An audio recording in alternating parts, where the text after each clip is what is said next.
Okay, so we carry on with the section on the doctrine, and this is moving on to the fourth noble truth, the truth of the way of practice leading to the ending of dukkha.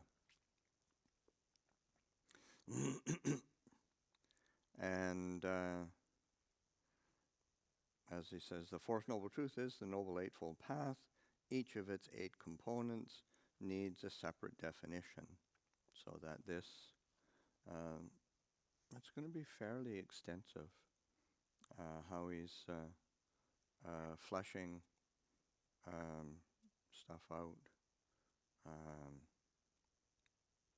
Quite, just on right view, there must be like 10, 12 pages. So he's doing a full treatment, of course, and it's needed, necessary. And the first quote that he has is from Samyutta 5637, and he only puts in about 2.5 sentences, but I think it warrants reading the whole sutta, which, I mean, it's not a long sutta, but there's some details that are important.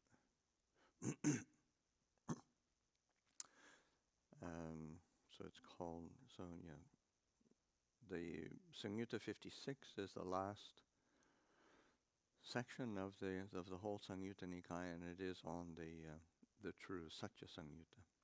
And this is sutta number 37. Bhikkhus, this is the forerunner and precursor of the rising of the sun.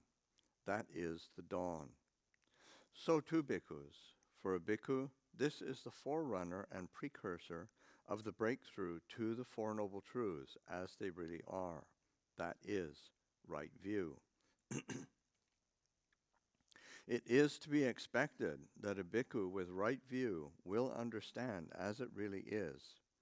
This is suffering. This is the cause of suffering. This is the cessation of suffering. This is the way leading to the cessation of suffering.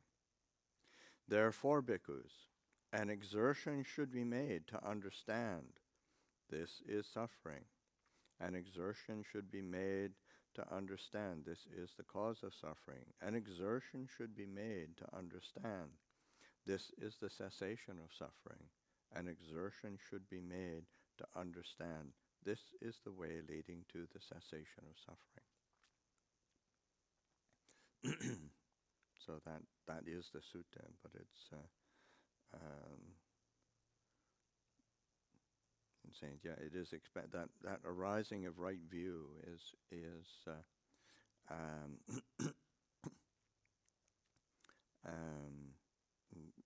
a critical component of the comprehension of these Four Noble Truths, and that first kind of glimpse of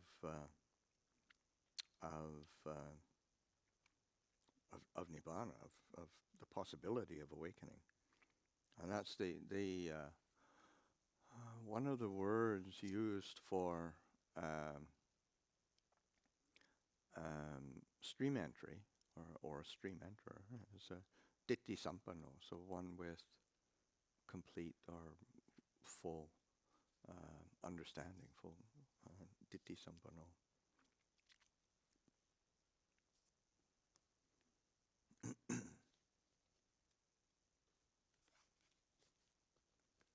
Any questions, comments on that?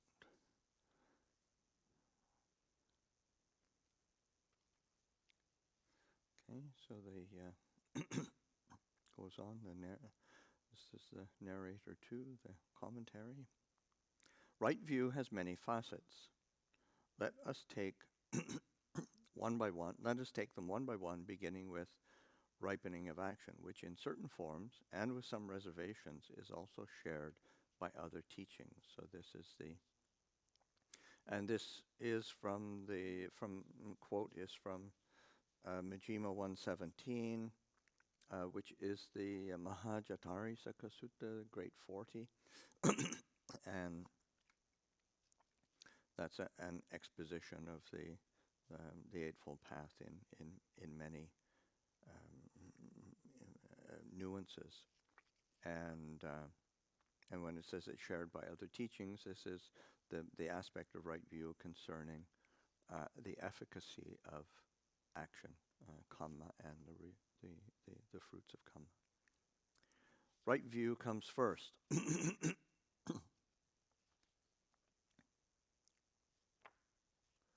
How? Right view comes first. How? One understands wrong view as wrong view, and one understands right view as right view. What is wrong view? The view that there is nothing given, offered, or sacrificed, no fruit or ripening of good and bad actions, no this world, no other world, no mother, no father, no apparitional beings, no good and virtuous monks and Brahmins who have themselves realized by direct knowledge and declare this world and the other world. This is wrong view. What is right view? There are two kinds of right view. There is that affected by taints, which brings merit and ripens in the essentials of existence. And there is the noble one's right view, without taints, which is supermundane and a factor of the path. What is right view affected by taints? The view that there is what is given, offered, and sacrificed, and that there is fruit and ripening of good and bad actions, and there is this world and the other world, and mother and father, and apparitional beings, and good and virtuous monks and Brahmins who have themselves realized by direct knowledge and declare this world and the other world. This is right view, affected by taints, and which brings merit and ripens in the essentials of existence. And what is the noble one's right view? Any understanding faculty, understanding power, investigation of states, enlightenment factor, right view as path factor, in one whose mind is ennobled and taintless, who possesses the path and who maintains it in being. This is the noble one's right view without taints, which is supermundane and a factor of the path. So that sense of right view being, this is how one lives in the world. Let's say that the two aspects of right view, on a worldly level or on a mundane level, but it ripens brings goodness, blessings. It ripens in the essentials of existence, in the sense of one's life is made more smooth, comfortable, pleasing, happy, and then the noble one's right view.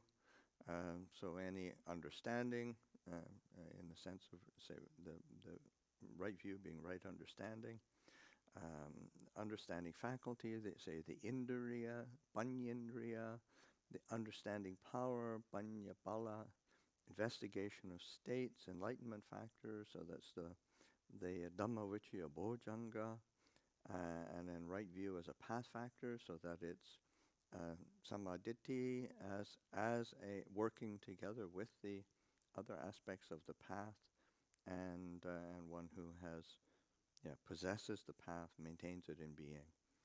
This is the noble one's right view without taints. And of course, this comes up over and over and over again through the suttas. There is the sense of there is action and the fruits of actions.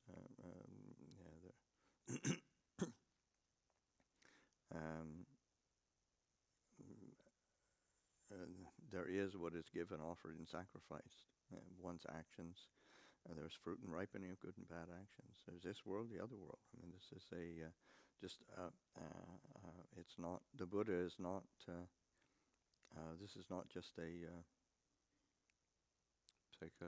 psychological present moment declaration. That one, say mother and father. There's one is born into a particular family with karmic kind of entanglements, both good and good and bad. Apparitional beings, I can't remember how others have translated it. It's more like there's beings in other planes of existence. And there are religious seekers who have realized by direct knowledge and who are able to purify themselves and understand the world. So that is right view. Questions, comments? Yeah. It would seem to me that people who hold on to a materialist worldview, it would be quite difficult to progress on the path because there wouldn't be any ability to go beyond the body and let go of the body. Yes. I mean, there's a limit, really, to how far one can. But also, even for those people who are really dedicated materialists, there is a kind of a recognition, especially. I mean, you certainly find them in the Western Buddhist world, and and so much of it is kind of a reaction against kind of religious traditions that they've been caught up in, and that it's it doesn't preclude an accepting of the causal process of there is the fruits of good and bad actions, and that is one of the how do you say, premier really tremendously important, that one is recognizing the fruits of actions, so then one can commit to the whole process of training. If you don't think that there's any, that nothing matters, then there's no point in training or restraining or anything. But that, without having to invest in a full-blown belief in anything further.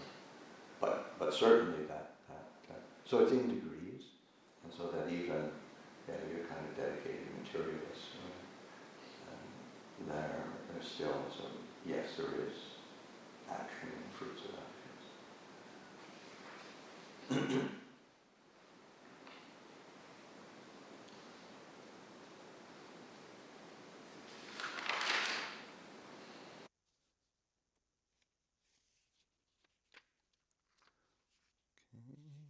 Again, back to the narrator 2. Again, it is right view of dependent arising, the basic structure of the, quote, teaching peculiar to Buddhas, unquote, which that comes up over and over again through the suttas. And the first of the new discoveries made by the Buddha. Nothing can arise alone without the support of other things on which its existence depends. And this is the quote from the Vinaya Mahavagga, and it's coming back to Asaji's teaching to Sariputta. The perfect one has told the cause of causally arisen things and what brings their cessation too. Such is the doctrine preached by the great monk. The spotless, immaculate vision of the Dhamma arose in him. All that is subject to arising is subject to cessation. So that was it came up in previous readings, and that when pressed for at least a short description or a short teaching, that is what Asachi focused on, and of course that's also what has in the history of Buddhism, that those verses are often inscribed in many, many shrines all through the Buddhist world.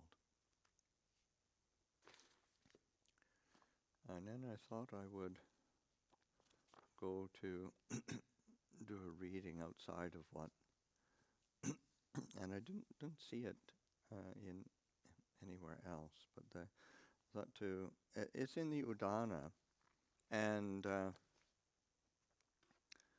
it's the first three suttas in the Inspired Utterances, the Udana. They're the Buddha's exclamations on his awakening, and that's what's recorded as what he, how he responded to his awakening, and it's and then his subsequent reviewing of the essence of his awakening, and which is the conditioned process of arising and ceasing, and then the verses that he exclaimed. So the first discourse in this Udana, and oftentimes in these, all through the Tripitaka, the first kind of discourse is really a seminal teaching. Very much the case, Digha Nikaya, Majjhima Nikaya, and the Samyutta Nikaya. I can't remember what's in the Anguttara Nikaya, but and certainly the Udana. This is really a seminal teaching, very, very important. So I've heard on one occasion the Blessed One was staying at Uruvela on the bank of the Neranjara River at the root of the Bodhi tree, the tree of awakening, newly awakened. And on that occasion, he sat at the root of the Bodhi tree for 7 days in one session, sensitive to the bliss of release. Then, with the passing of 7 days after emerging from that concentration in the first watch of the night, he gave close attention to dependent co-arising in forward order. Thus, when this is, that is, from the arising of this comes the arising of that. In other words, from ignorance as a requisite condition come fabrications. And of course, then it goes through the whole dependent origination process. From birth as a requisite condition, then aging and death, sorrow, lamentation, pain, distress, and despair come into play. Such is the origination of this entire mass of suffering and stress. Then, on realizing the significance of that, the Blessed One on that occasion exclaimed, "As phenomena grow clear to the Brahman, ardent in jhana, his doubts all vanish when he discerns a phenomenon with its cause." Then the second discourse is basically the same preamble heard on one occasion, and that is the root of the Bodhi tree, the tree of awakening, newly awakened. And on that occasion, he sat at the root of the Bodhi tree for 7 days in one session, sensitive to the bliss of release. Then, with the passing of 7 days, after emerging from that concentration in the second watch of the night, he gave close attention to dependent co-arising in reverse order. Thus, when this isn't, that isn't. From the cessation of this comes the cessation of that. In other words, from the cessation of ignorance come the cessation of fabrications, and then through the whole dependent origination process. Then, on realizing the significance of that, The Blessed One on that occasion exclaimed, "As phenomena grow clear to the Brahman ardent in jhana, his doubts all vanish when he penetrates the ending of requisite conditions." Then the third sutta, again similar preamble, at the root of the Bodhi tree, tree of awakening, newly awakened, and on that occasion he sat at the root of the Bodhi tree for 7 days in one session, sensitive to the bliss of release. Then, with the passing of 7 days, after emerging from that concentration, in the third watch of the night, he gave close attention to dependent co-arising in forward and reverse order thus. And then it goes through the whole arising and ceasing process.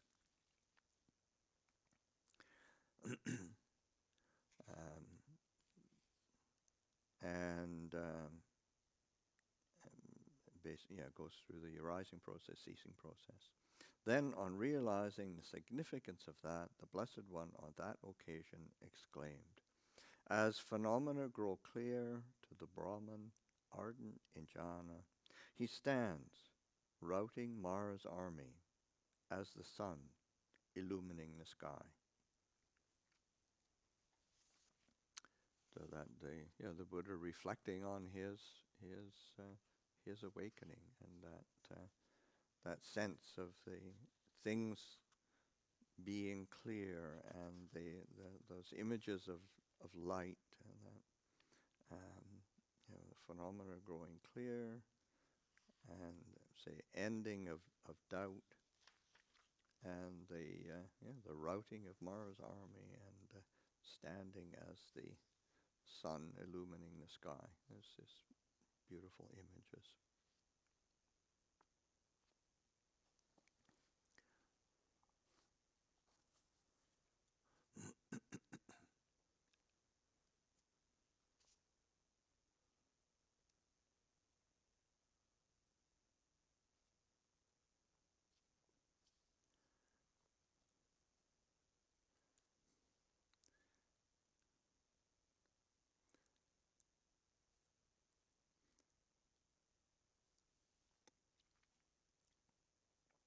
And of course, this goes on, continuing here, with the Sutta Majjhima 38, which is just a reiteration of the Iddha Pachayata, and that is, Majjhima 38 is the Mahatanha Sankhaya Sutta, the greater discourse on the destruction of craving. And of course that, if one's going to flesh out everything about the destruction of craving, then this causal process really needs to be comprehended. So that comes to be when there is this, that arises with the arising of this. That does not come to be when there is not this, that ceases with the cessation of this.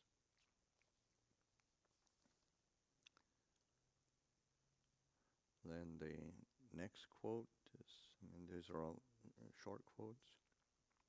Majjhima 28, which is the Mahahati Padopama Sutta, which is the great elephant footprint simile discourse. And that's, this is very short, but it's that, and that's a sutta by Sariputta, and he's quoting the Buddha. He who sees dependent arising sees the Dhamma. He who sees the Dhamma sees dependent arising.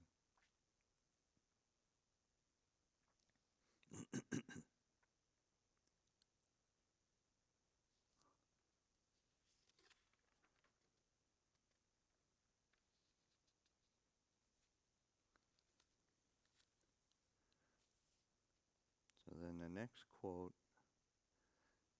in here is, again, very short, and I think it's important to read the whole sutta. but the quote that he does say, whether perfect ones, whether Tathagata appear or not, there remains this element, this structure of things, this certainty in things, namely specific conditionality. A perfect one discovers it. The whole sutta is Samyutta 12, sutta number 20. And I'm quite sure that this is the sutta that is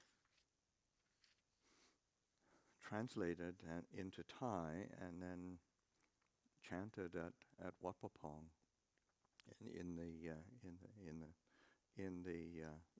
chanting, and it's a full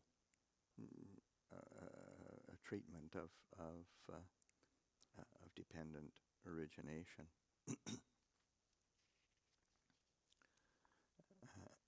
It's the Pachaya Sutta, so on conditions.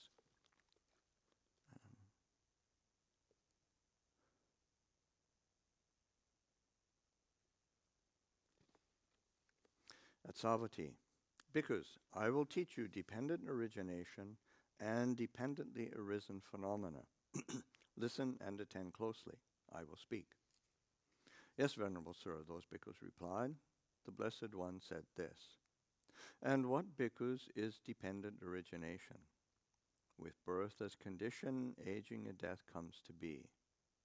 Whether there is an arising of Tathagatas or no arising of Tathagatas, that element still persists.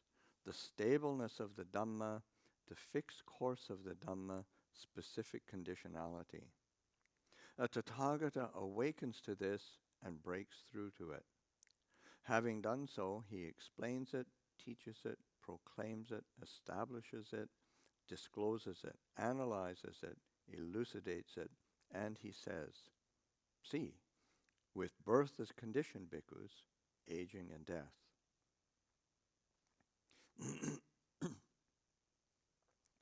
And then it goes to, with existence as condition, birth, with clinging as condition, existence, with craving as condition, clinging, with feeling as condition, craving, with contact as condition, feeling, with six sense bases as condition, contact, with name and form as condition, the six sense bases, with consciousness as condition, name and form, with volitional formations as condition, consciousness, with ignorance as condition, volitional formations. Whether there is an arising of Tathagatas or no arising of Tathagatas, that element still persists. That stableness of the Dhamma, the fixed course of the Dhamma, specific conditionality. A Tathagata awakens to this and breaks through to it. Having done so, he explains it, teaches it, proclaims it, establishes it, discloses it, analyzes it, elucidates it, and he says, see, with ignorance as condition, bhikkhus, volitional formations. Thus, bhikkhus, the actuality in this, the inerrancy, the not otherwiseness, specific conditionality, this is called dependent origination. And what, bhikkhus, are the dependently arisen phenomena?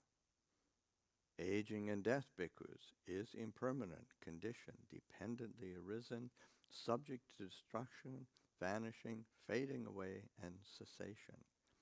Birth is impermanent, existence is impermanent, clinging is impermanent, craving is impermanent, feeling is impermanent, contact is impermanent, the six sense bases are impermanent, name and form are impermanent. Consciousness is impermanent, volitional formations are impermanent, ignorance is impermanent, conditioned, dependently arisen, subject to destruction, vanishing, fading away, and cessation. These bhikkhus are called the dependently arisen phenomena. When bhikkhus, a noble disciple, has clearly seen with correct wisdom as it really is this dependent origination and these dependently arisen phenomena, it is impossible that he will run back into the past thinking, did I exist in the past? Did I not exist in the past? What was I in the past? How was I in the past? Having been what did I become in the past? Or that he will run forward into the future thinking, will I exist in the future? Will I not exist in the future? What will I be in the future? How will I be in the future? Having been what will I become in the future? Or that he will now be inwardly confused about the present thus, do I exist? Do I not exist? What am I? How am I? This being, where has it come from? And where will it go? For what reason is this impossible? Because, bhikkhus, the noble disciple has clearly seen with correct wisdom, as it really is, this dependent origination and these dependently arisen phenomena.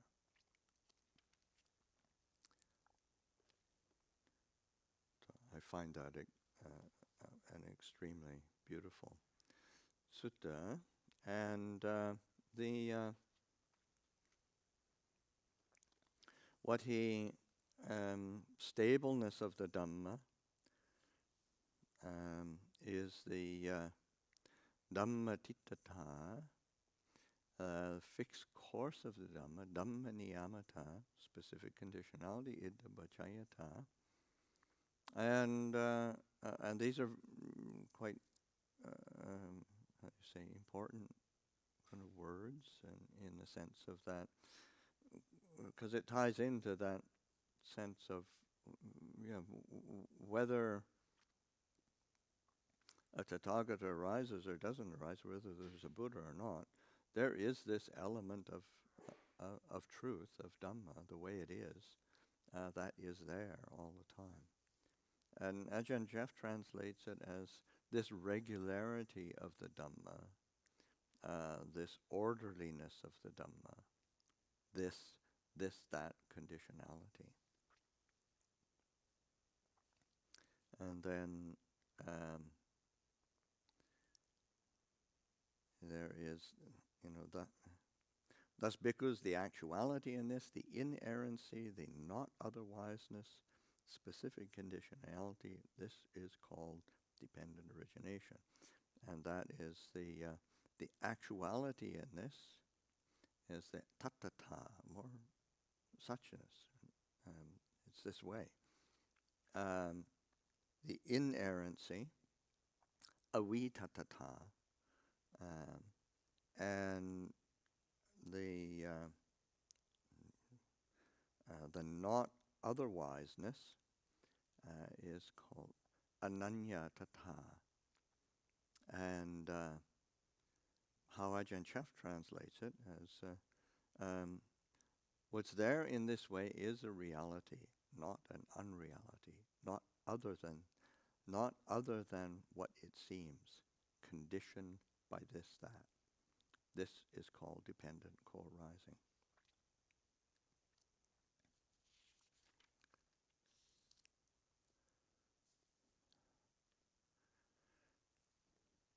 Any questions on that? Comments?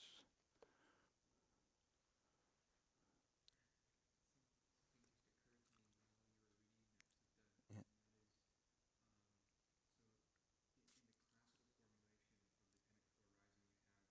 From starting with Vijja and then ending in birth and death. Yeah. But what you find in the suttas is that maybe just as often, at least as often, the Buddha actually starts from death and suffering and then works his way back. Yes. Yeah. And because when I took on the teaching of the Canonical Rising, I was like, well, I need to learn this, I need to figure this out, this is very important, so I memorized it in the forward order. Yeah. I still have it memorized in the forward order. Yeah. But I couldn't, so then when we were, anyways, the short of it is, working your way back actually seems almost like a more practical practice-oriented way, because like Avijja and Sankara and so forth are so refined. Yeah, it's kind of abstract almost. Very abstract. Yeah. Whereas what we normally encounter in daily life is the latter section. Yeah, and it's and similar in the sense of the how the Buddha saying, yeah, this is dukkha, and these Four Noble Truths, and of course that dependent origination is seen as a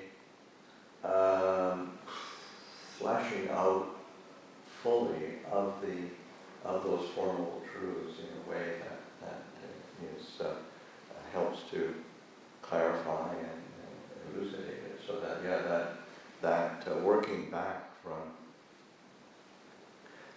these dependently arisen phenomena, and saying, oh yeah, this aging and death is impermanent condition, dependent, you're subject to this, driving that point home, and that's okay. All these things, and it does get more.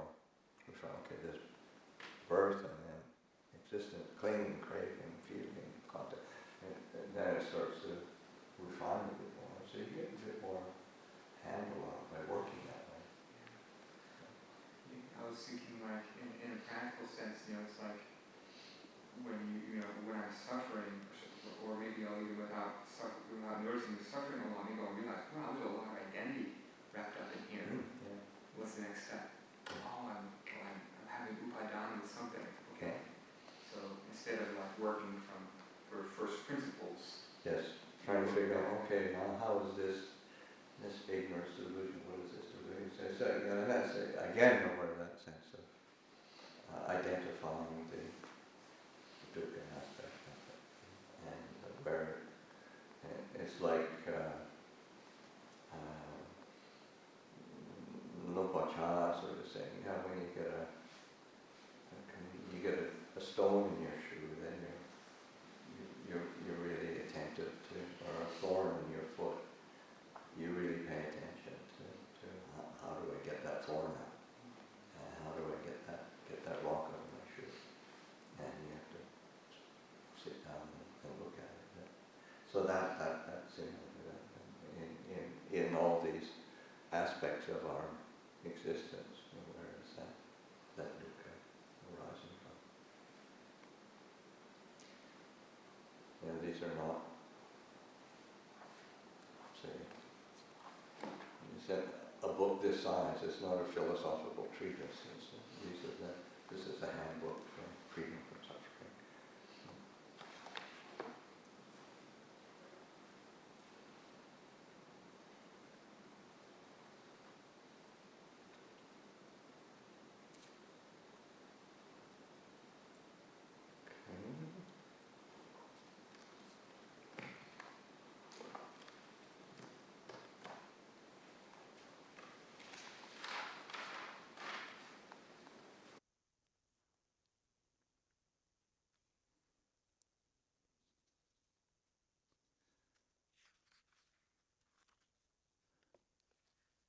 Okay, so the next quote is a short quote from Diga 15, which is the Mahanidana Sutta, the Great Causes Discourse. And if there were no birth altogether in any way of anything anywhere, there being no birth with the cessation of birth, could aging and death be described? No, Lord. Consequently, this is a reason, a source, an origin, a condition for aging and death. And so on with the other pairs in the formula of dependent arising. So it's a short quote, but it's just the Buddha pointing to the requisite cause needing to be in place for its effect to be perceived, so that any kind of aging and death has to be preceded by a birth, a coming to be. And similarly with with the other aspects of of that cycle. Any kind of birth has to be preceded by a becoming, a bhava, a seeking of existence in various forms, and then all the way back through to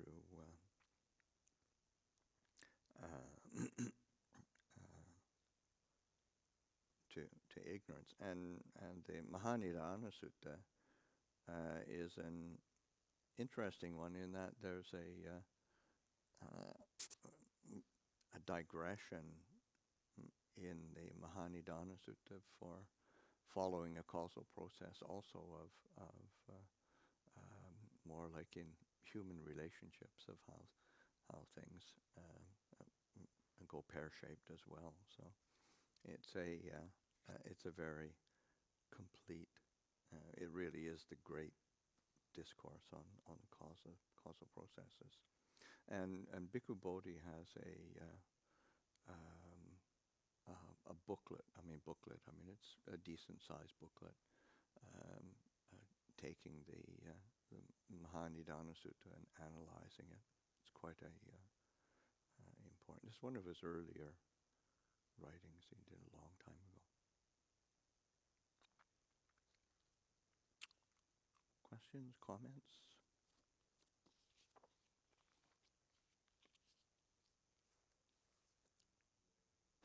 I've been thinking about I'm practicing with conceit. And With what? Conceit. Yes. And the Buddha's, I think earlier in the readings he said, there was a quote of him saying that contemplating the arising and passing away of I or the aggregates is kind of an antidote to that. So is that kind of like, is dependent origination kind of a description of the sort of what the actual process of arising and passing away is, and this taking on of... Yes, it's the taking on of identity, the taking on of a position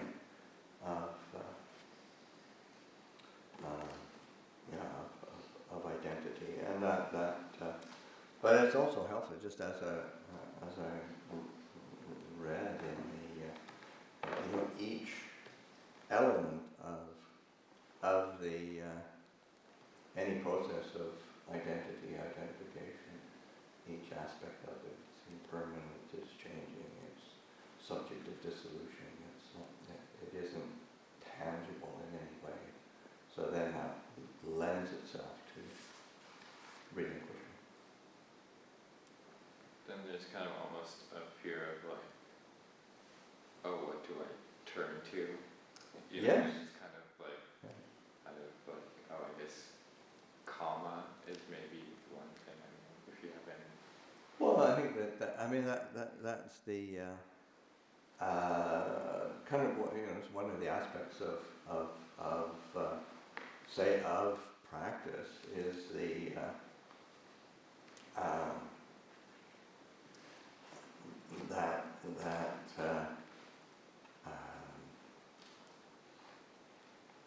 the kind of fear of not being anything.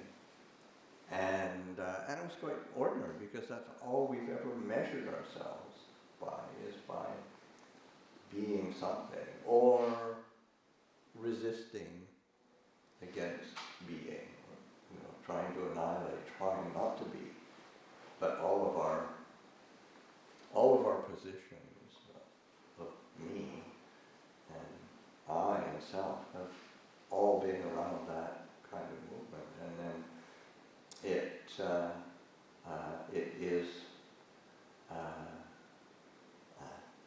confounding. It's hard to conceive, but it's actually, once you start to pay attention to what it feels like when one is not trying to be or not trying to push away, the kind of well-being and ease that comes from that, then it's something that is verifiable. This is what is verifiable by the wise. It's to be experienced by the wise. but it isn't what we. It goes against the grain. It goes against